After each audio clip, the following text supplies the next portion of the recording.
পকেটে যখন টাকা থাকে না ভাই, তখন আপনার নিজের ছায়াও আপনাকে দেখে ভয় পায়। ঠিক তেমনই আপনার আপন মানুষগুলো আপনাকে দেখে ভয় পাবে।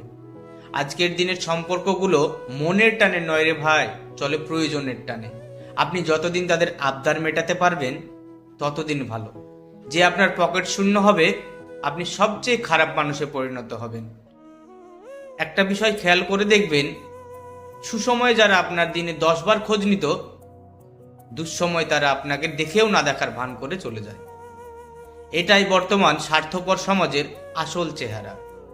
আমার কথাগুলো তেতো হলেও 100% সত্যি নয় কি? আপনার জীবনেও কি এমন মানুষ ছিল যে আপনার বিপদের দিনে মুখ ফিরে নিয়েছিল? যদি থাকে, কমেন্ট বক্সে নামটা লিখে যান, অথবা হ্যাঁ লিখে যান। আর ভিডিওটা শেয়ার করে সেই সমস্ত স্বার্থপর বন্ধুদের দেখার সুযোগ করে দিন।